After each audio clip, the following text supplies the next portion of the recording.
வி.வி.ஆர். அவர்களின் மனக்கோலம் அத்தியாயம் 3. முந்தின இரவு 12:30 மணிக்கு வீடு திரும்பிய சந்தானத்துக்கு வெகு நேரம் தூக்கம் வரவில்லை. ஃபண்ட் ஆஃபீஸ் மணி 1, 1:30, 2 என்று அடித்து கொண்டே இருந்தது. பாகிரதி அம்மாள் தான் அவனுக்கு ஒரு சிறு வேலையை கொடுத்திருந்தாள்.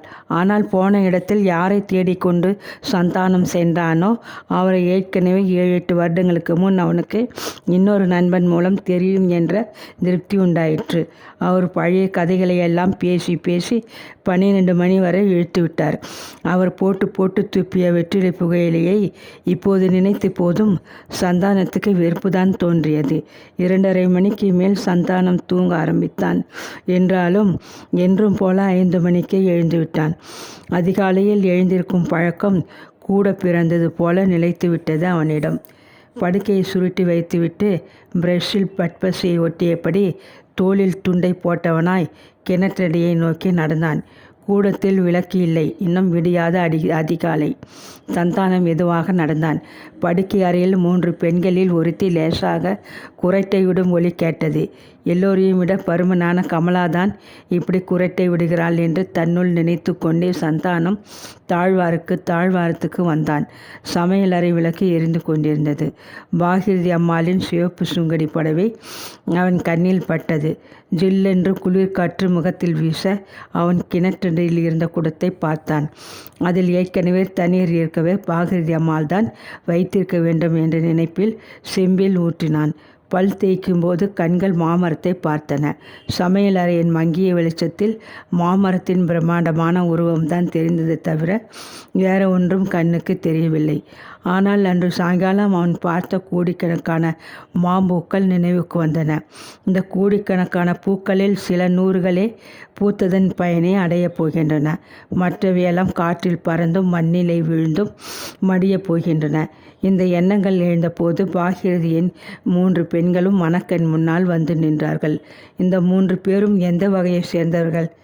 காற்றிலே பறந்தும் மண்ணிலே விழுந்தும் அவன் முகத்தை துடைத்து கொண்டே திரும்பிய போது முற்றத்து தூண் அருகே பால் பாட்டில்களும் காடும் இருந்தன.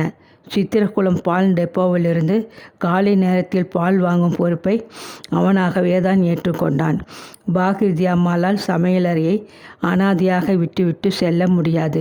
இரவெல்லாம் ஆஃபீஸ் ஃபைல்களில் உயிரை விடும் சீதா 6:30 மணிக்கு முன்பே எழுந்திருக்க மாட்டாள். ஜானா, கமலா இவர்களை பற்றி கேட்கவே வேண்டாம். எழுந்திருந்ததும் எழுந்திருக்காததுமாக சுட சுட காப்பி தொண்டையில் விழுந்தால்தான் ஜானாவால் வேறு எதை பற்றியும் நினைக்கவும் முடியும். கமலா காலேஜ் பெண். பால் பாட்டில்களுடன் தெருவில் நடப்பதே அநாகரிகம் என்று நினைக்கிறவள். போதாதற்கு முழு சோம்பேறி வேற. பாலுடன் சந்தானம் திரும்பிய போது மணி 5:30. திண்ணையில் கிடந்த ஹிந்து பத்திரிகையை எடுத்துக்கொண்டு அவன் உள்ளே சென்றான். பாலுக்காகவே காத்திருக்கிறவளைப் போல் கூடத்தில் நின்று கொண்டிருந்த பாகிரதி பால் பாட்டில்களை வாங்கி கொண்டாள். சந்தானம், இதோ 5 நிமிஷத்திலே காப்பியை கொண்டு வரேன். சந்தானம் பதில் எதுவும் சொல்லவில்லை.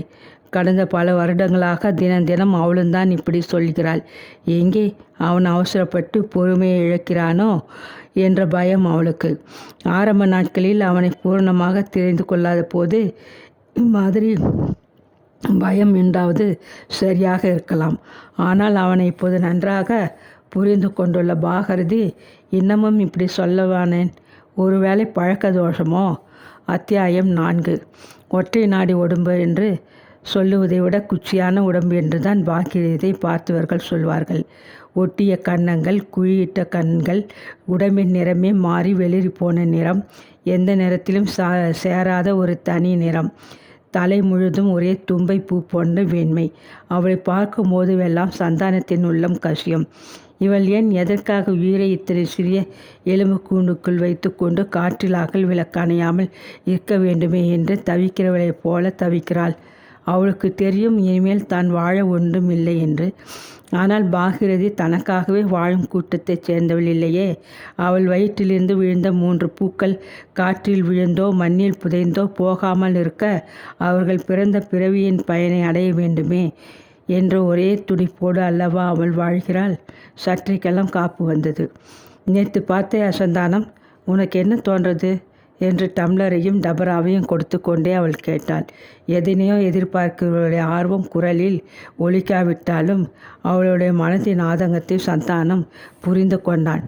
ஒரு வாய் காப்பியை பருகின அவன் அதன் சூட்டின் இனிமையை அனுபவித்து கொண்டே, பார்த்தேன் மாமி, ரொம்ப நேரம் பேசி கொண்டிருந்தேன் என்றான். பாகிரதியின் முகத்தில் திடீரென்று ஒரு நம்பிக்கை ஒளி உதயமாகிவிட்டதாக சந்தானத்துக்கு தோன்றியது. அவன் வெகு நேரம் பேசியதாக சொன்ன தகவல்தான் அதற்கு காரணம் என்று அவன் கருதினான். அவன் காப்பியை மெதுவாக சாப்பிட்டு முடித்தான். அப்போ முடிச்சுடலாம் இல்லையா? சீதாவுக்கு வேறு நல்ல இடமாக பார்க்கலாம் மாமி. பாகிரதியின் முகம் மாறி கருத்தது.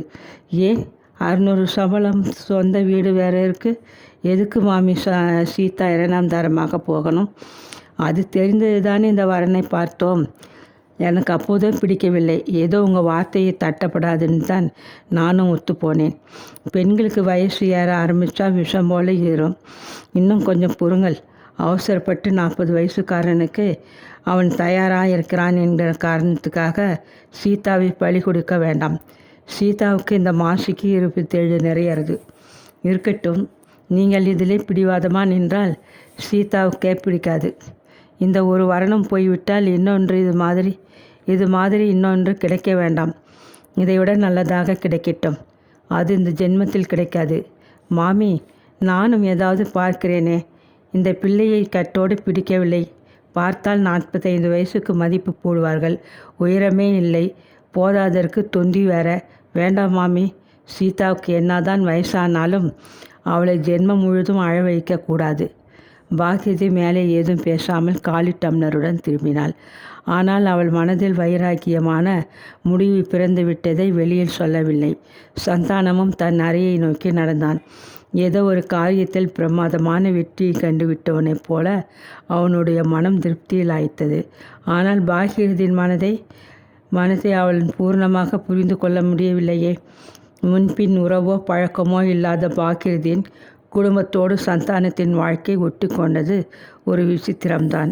எங்கோ திசை கெட்டு செல்லும் 2 காட்டாறுகள் சந்தித்து கொள்வதைப் போலதான் திடீரென்று சந்தானம் பாகிரதியை சந்தித்தான். தொடர்பு என்னவோ ஒரு பொறி போலத்தான் கிளம்பியது 8 ஆண்டுகளுக்கு முன்னால். ஆனால் அப்பொறி வெறும் அறிமுகத்தோடு நிற்காமல் மெல்ல மெல்ல வளர்ந்து தெய்வீக சிநேகமாக கொழுந்துவிட்டு தீபமாக பிரகாசிக்கலாயிற்று. இதுக்கு யார்தான் முக்கிய காரணம் என்று எவருமே சொல்ல முடியாது. பரிசுத்தமான சந்தானத்தின் உள்ளத்துக்கு பரிவையும் அன்பையும் தவிர வேறு எதையுமே சுரக்க தெரியவில்லை. நன்னடத்தையும் பண்பும் அவனுடைய இரத்தத்தில் ஊறிய ஜீவத்தாதுகள். வாழ்க்கையில் சமூகத்தில் தான் ஒரு கருகிவிட்ட மரம் என்ற நினைப்பிலேயே புழுங்கி தன்னைத்தானே சதா வைத்து கொண்டிருந்த பாகிரதி அம்மாள் உலகம் அறியாத பேதை. வெளுத்ததெல்லாம் பால் என்று என்னும் சுபாவம் உள்ளவள். பிறர் மனம் புண்பட பேசி அறியாதவள். இப்போதெல்லாம் தன் பெண்களை நாதனற்று நிற்பதைக் கண்டு மனம் விரும்பி வெறுத்து கோபமும் ஆத்திரமும் அவள் வாயிலிருந்து வெடிக்கின்றன. ஆனால் அவை அவளுடைய தோல்வியை தவிர வேறு எதையும் கண்டிராத உள்ளத்தின் கசிவு ஆவிகள்தான். அவளுடைய விந்து போன இருதயத்துக்கு மருந்தாக இருக்கிறவன் சந்தானம்தான். 8 ஆண்டுகளுக்கு முன்னால் கோயம்புத்தூரிலிருந்து பெட்டியும் படிக்கியமாக சென்னை சென்ட்ரல் ஸ்டேஷனில் பிழைப்பு தேடி இறங்கியவன் சந்தானம்.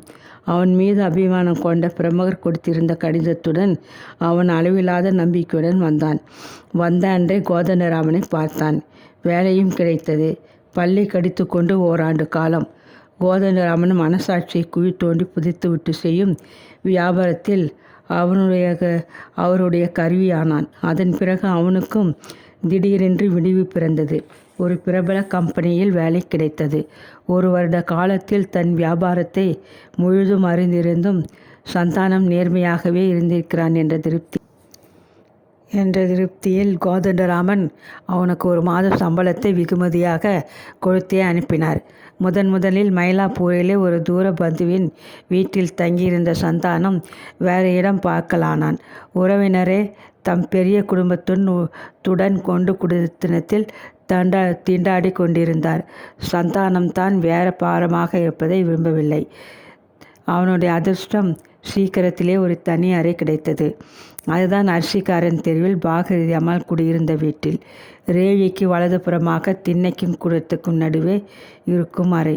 அப்போது 30 ரூபாய் வாடகையை கூட தாள முடியாத நிலையில் பாகிரதி அம்மாள் தவித்து கொண்டிருந்தாள். இன்னும் குறைந்த வாடகைக்கு ஏதாவது ஒரு ஒன்றுக்குடிக்கு போக முடிவு என்றாலும் யாருக்கும் அதில் விருப்பமில்லை. பெண்வர்க்கம் மட்டும் உள்ள ஒரு குடும்பம் ஒரு தனி வீட்டில் ஒடுங்கி வாழ்வதுதான் நல்லது என்று பாகிரதி அம்மாள் நினைத்தாள். நிலைமை இப்படி இருந்தபோது சீதா ஒரு நாள் திடீரென்று ஒரு யோசனையை தெரிவித்தாள். வீட்டின் ஒரு பக்கத்து அறையை யாருக்காவது வாடகைக்கு விட்டால் என்ன? பாரம் கொஞ்சமாவது குறையும். படுக்கை அறையிலும் கூடத்திலும் ஜானாவும் கமலாவும் படித்து கொண்டிருக்கலாம். காரியாலயம் செல்லும் சீதாவுக்கோ சமையலறையை தவிர வேறு எந்த கதியும் இல்லாத தாயாருக்கோ தனி அறை என்ற தேவை ஏதும் இல்லை.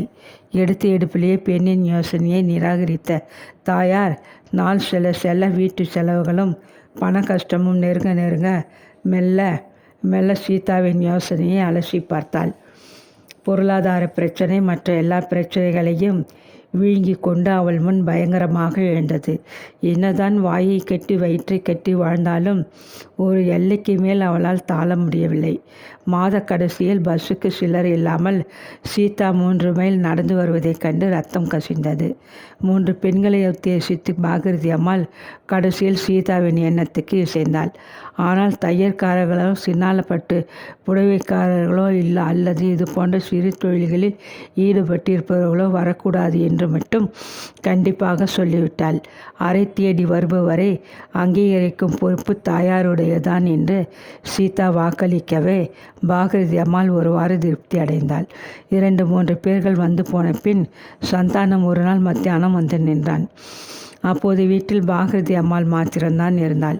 ரேயி சுவரில் சாய்ந்து கொண்டே மரியாதையுடன் அவன் விசாரித்த விதம் பாகிரதியின் மனதில் ஒரு நல்ல எண்ணத்தை உண்டாக்கிவிட்டது.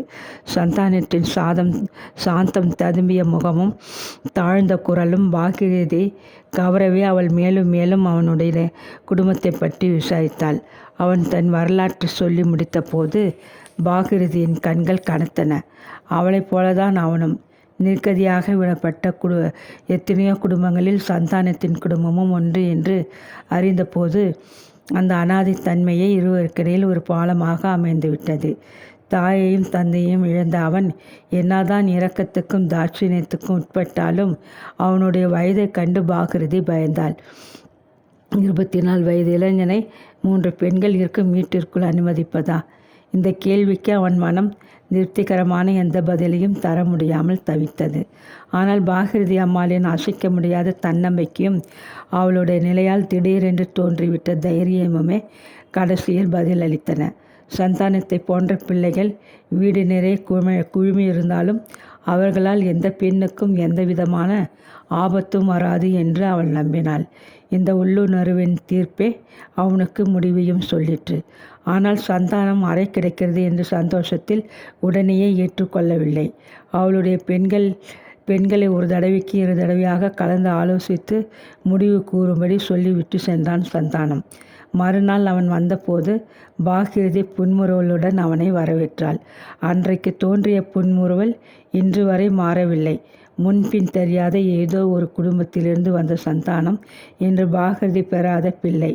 3 பெண்களுக்கும் ஆதரவாக பாதுகாப்பாக உபகாரியாக இருக்கும் சகோதரன்.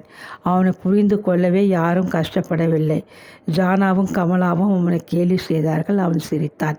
ஒரே ஒரு சமயம் வாழ்க்கையின் ஏமாற்றத்தில் தன்வசம் இழந்த சீதா அவனை அலட்சியப்படுத்துவாள் அல்லது மனம் நோகும்படி பேசுவாள். ஆனால் அவளை நன்றாக புரிந்து கொண்டிருந்த சந்தானம் மௌனமாக நிற்பான். அந்த குடும்பத்தில் எது நடந்தாலும் அதில் சந்தானம் இருந்தான். 10 ரூபாய் வாடகை என்று பேசி வந்தவன் வெறும் குடக்கூலியை மட்டுமா கொடுத்தான்?